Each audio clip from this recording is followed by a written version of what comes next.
Zdravo i dobrodošli u moj novi video. Čim se nalazimo u kuhinji znate o čemu se radi. Jeste da pada kiša i da udara od moje krovne prozore, ali pretvarajmo se da je to svima ugodno i lijepo i da ćete uživati u zvuku kiše pored zvuka moga glasa. Danas sam odlučila da započnem nešto što odgađam dugo, a stvarno mi u planu, stvarno želim da radim, a to je meal prepping, odnosno priprema jela unaprijed. Ja sam ovo već probala prije nekoliko godina, ali sam pokušala da pripremam sve obroke unaprijed i onda to ni na šta nije ličilo, nije nam se to jelo, nije valjalo kad se ohladi, bilo je komplikovano pripremiti 3 jela, smisliti 3 jela dnevno. Međutim, budući da ja radim od kuće i da imam taj obrok ručak koji jedem sama, a želim da što manje naručujem i što manje jedem gluposti, shvatila sam da ne mogu svaki dan da kuham i sama sebi ručak i pravim naravno sebi doručak pored svega toga i pored toga da pravim večeru koju jedemo zajedno. Odlazilo mi je dosta vremena na pripremu jela, a ja radim od kuće.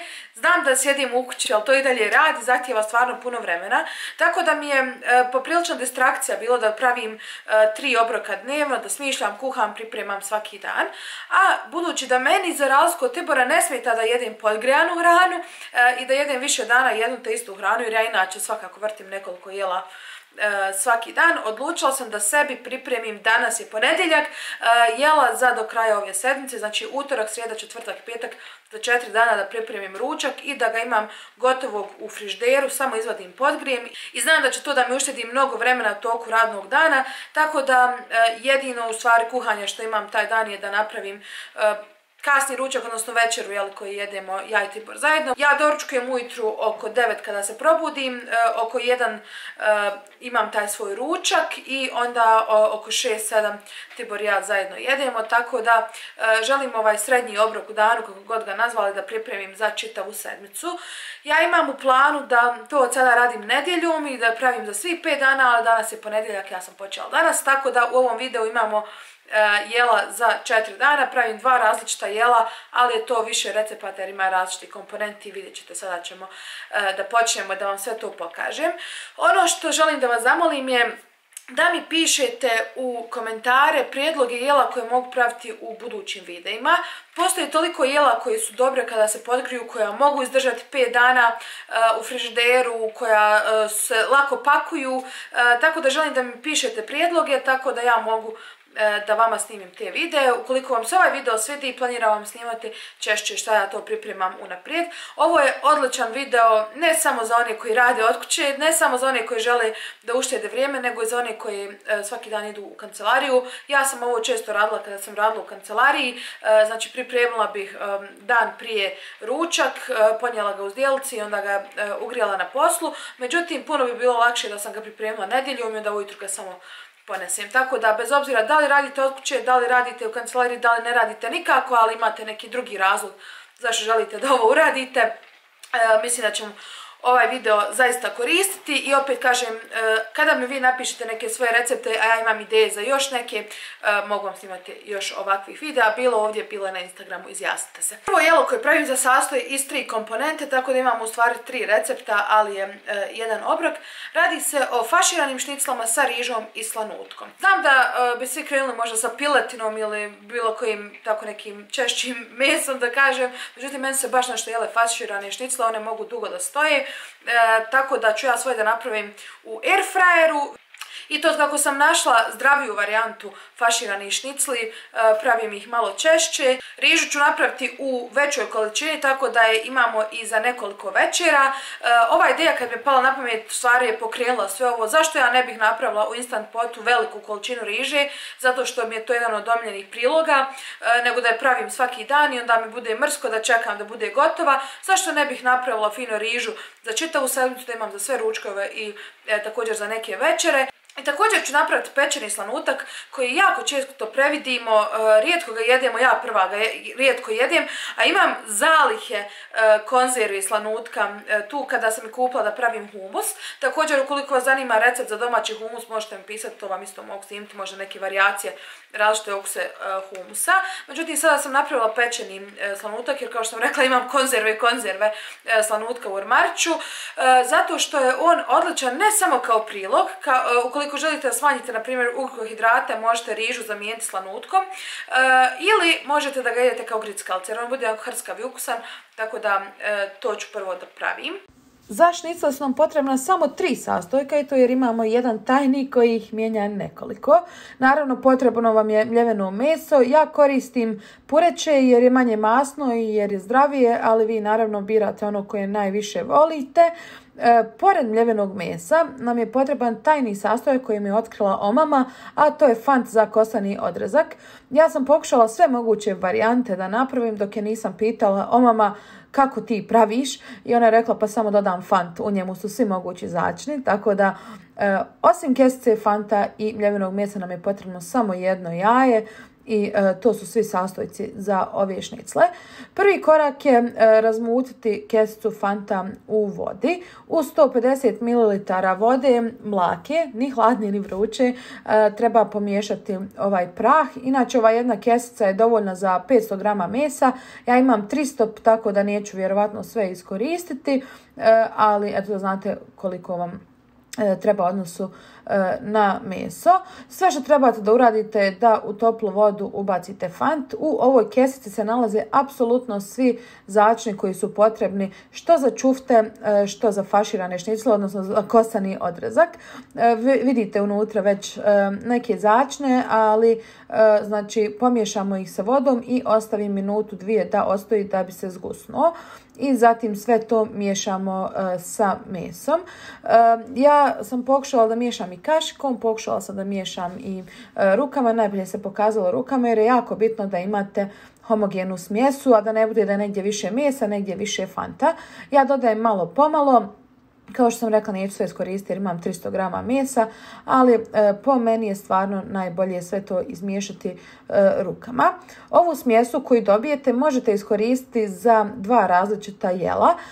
Jedno jelo su čufte koje sam spomenula, drugo su faširane šnicle koje ja pravim jer nemam toliku količinu mesa da pravim oba jela. Nakon što pomiješate ovo meso i dobijete homogenu smjesu, ukoliko napravite okruglice i uvaljate ih u brašno, ispržite i onda dodate pasatu, dobit ćete čufte, a budući da ću ih ja samo uvaljati u jaje, dobit ću faširane šnicle, ali kao što sam rekla, vi možete praviti kombinaciju 50-50, ukoliko imate veću količinu mesa, možete ubiti dvije muhe jednim udarcem, tako što ćete napraviti od pola mesa čufte, a od pola faširane šnicle. Da se mi vratimo sada na recept o kojem pričamo. Ja ću da ih pržim u air fryeru, odnosno fritezi na vrući zrak. Vi možete da ih pržite ili u ulju ili u rerni. Sada moramo da umutimo jedno jaje. Ja jaje uvijek umutim sa malo mlijeka i naravno posolim. Ja već neko vrijeme koristim Salut sol kuhinsku zato što je malo zdravija od ove obične. Vidite da ja se ne hranim zdravo po nekim standardima, ali to su te neke male zamjene koje pravim u svojoj kuhinji i koje mi stvarno gode. Sada ćemo da oblikujemo šnicle, pljeskavce, kako želi da zove, odreske. Uvaljamo u jaja i stavljamo u zagrijan air fryer. Ukoliko ih pržite u dubokom ulju, da se ne lažemo, tada su najukusnije, ali i najnezdravije, tako da ukoliko to nije nešto na što gledate, slobodno ih pržite u dubokom ulju, stvarno su tada najbolje, budu i hrskave.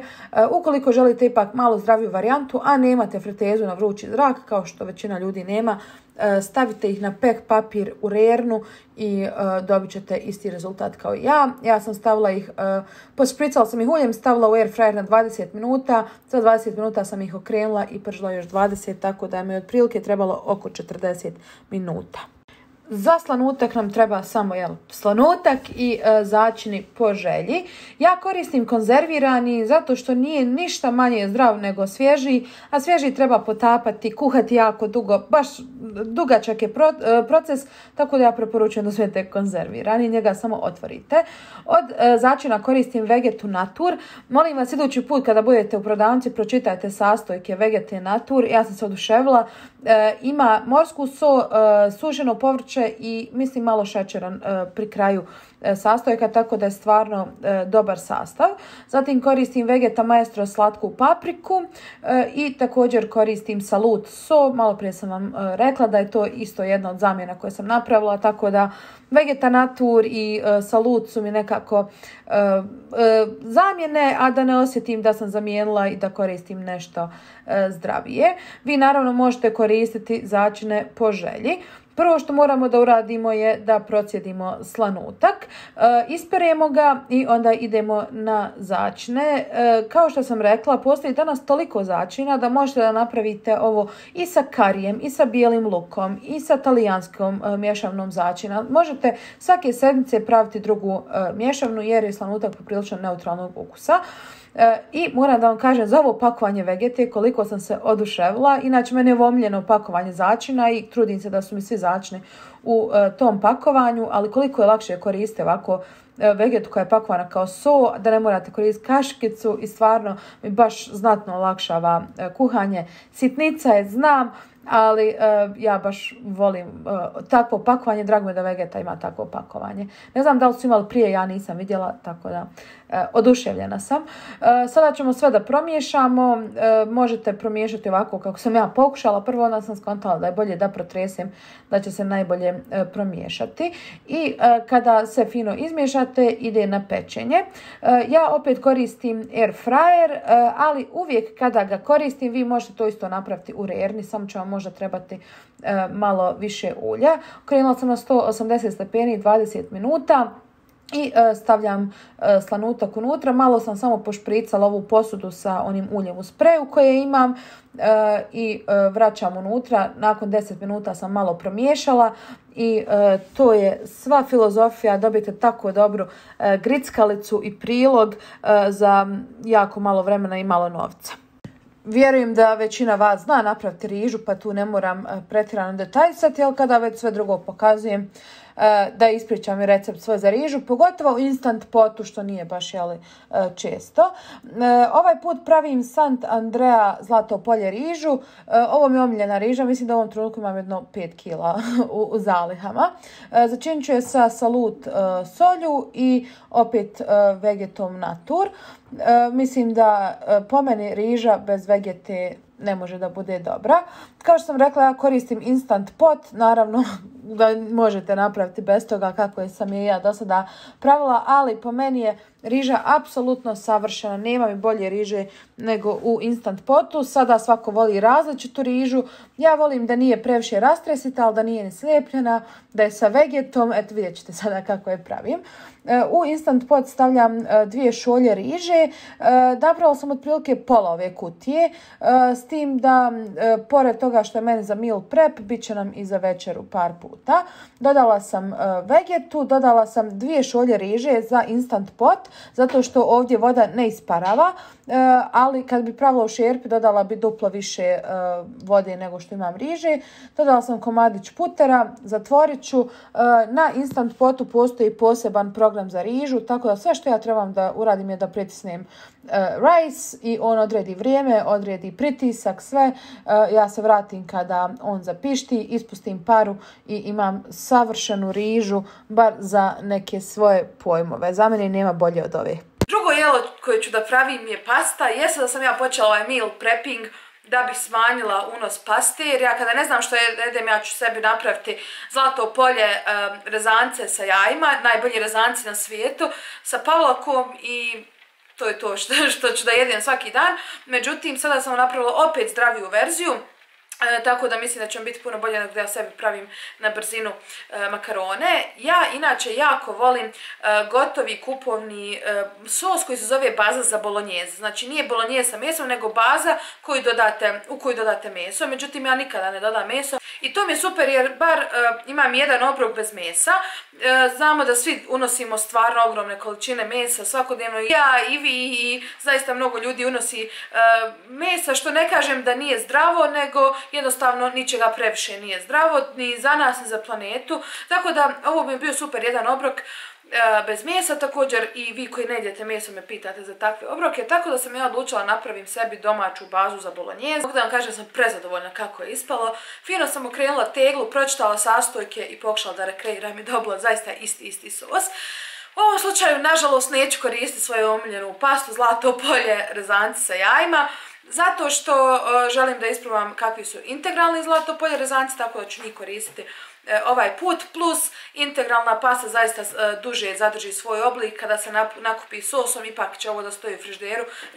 Integralna pasta M je zdravija, M stvarno je bolja za meal prep. Koliko ne želite da jedete integralnu pastu, možete odabrati koju volite i napraviti je taj dan, međutim mislim da kad već pravim meal prep, odlučila sam to tako da radim, tako da idemo sada na taj recept. Sastojci za ovaj recept je prije svega pasta, naravno, već sam objasnila zašto koristim integralnu, ovo su integralne tagliatelle i stvarno su nešto najbliže što možete naći pasti koja nije integralna, odnosno bijeloj pasti, kakvu ja najviše volim, ali eto što nam je tu nam je, ovo stvarno jeste puno bolje za meal prep jer nikada neće postati onako natopljeno, nego baš se dobro drže al dente. Također od povrća koristim jedan veliki luk i tako mrkvu, a od začina koristim vegetu natur i sol i također će nam trebati pasata od paradajza. Prvo ćemo da prokuhamo slanu vodu za pastu, znate vjerovatno kako se pasta pravi, znači posolimo vodu, stavimo da prokuha i kada prokuha onda ćemo dalje o tome. Što se tiče povrća, ja sam odlučila da koristim mrkvu i luk jer to može dugo da stoji. Na primjer tikvicu kada bih ubacila, ona bi već postala onako malo gnjecava veoma brzo. Tako da sam ja sitno narezala luk i mrkvu, to jest ja i nisam sitno nasjeckala, nego sam ih nasjeckala dovoljno da stanu u električnu sjeckalcu koju ja uvijek koristim jer smatram da puno bolje nareže nego ja, plus stvarno puno plačem kada režem luk. Tako da sam isjeckala onako sitnije, vi možete naravno koliko krupno želite, ali u tom kupovnom sosu koji ja pokušavam da rekreiram bilo je poprilično sitno. Tako da nakon što sam sve isjeckala, vraćamo se na šporet i konačno imamo jedan recept koji se pravi na šporetu, a ne u mojim silnim gadgetima.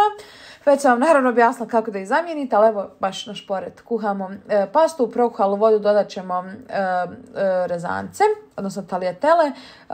Ja sam stavila otprilike pola kutije, polove kese, ne kutije, zato što ova integralna pasta stvarno jeste više zasitna nego bijela. Tako da mi je ovo bilo dovoljno za neka 3 i to dobra obroka. 2 sam ostavila za četvrtak i petak, odnosno za ove dane koje sam meal prepala, a jedan mi je ostao za današnji dan, dok sam se ovo snimila da pojedem.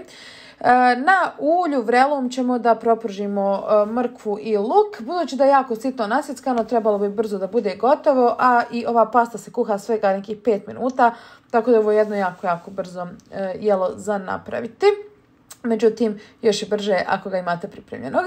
Znači, propržit ćemo mrkvu i luk i također ćemo začiniti opet vegetom natur. Ja stvarno nisam pretjerano maštovta što se tiče začina, ja koristim uvijek iste začine za sve. Jednostavno volim taj neki ukus, ne volim ništa pretjerano začinjeno, ljuto, tako da ja uvijek koristim vegetu i eventualno ako jelo ide crvena paprika, možda bijeli luk ako baš se osjećam taj dan avanturistički. Tako da ćemo još malo i posoliti i ostaviti još malo da se to proprži na vatri. Kada luk bude staklasti, mrkva već onako malo mekša, dodat ćemo pasatu od paradajza. Ja uvijek, kako znam za sebe, koristim ovu podravkinu. Mislim, koristila je moja mama, moja omama, svi, jednostavno to je uvijek pasata za kojom posežem, a kasnije kada sam malo više počela da čitam sastojke, vidjela sam da je to jedno od rijetkih, što stvarno me iznenadilo, pasata koje nemaju dodatno soj šećer, nego samo je 100% paradajz i uvijek preporučujem da uzmate 100% paradajz, tako da vi možete sami da određujete koliko ćete soli i šećera staviti. Ja sam sada dodala 1,5 malu pasatu i također sam dodala malo šećera, što je uvijek potrebno sa ovim jelima koje imaju u sebi paradajz. I ovo sam ostavila da krčka sve dok se nije sve skroz sjedinilo i omekšalo. Ne traje to dugo zato što, kao što sam rekla, veoma je sitno sve isjeckano, ali eto, to ćete vi sami da odredite. Pastu sam procijedila i promiješala sa svime ovime. Fino promiješajte, ukoliko vam je potrebno još malo pasate možete dodati, meni je ovo bilo sasvim ok, ja ne volim previše paradajza da imam, da je previše tečno.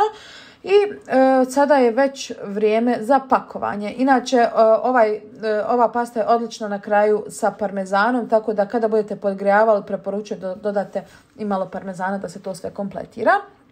Idemo sada to sve spakovati. Vidite da ja nemam nikakve posebne posudice za meal prep, bukvalno imam 4 različite posude.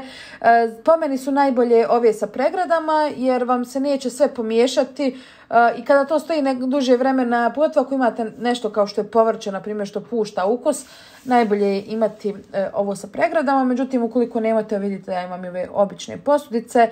Ne morate kupovati posebne posude, vjerujem da svi imate neke kod kuće.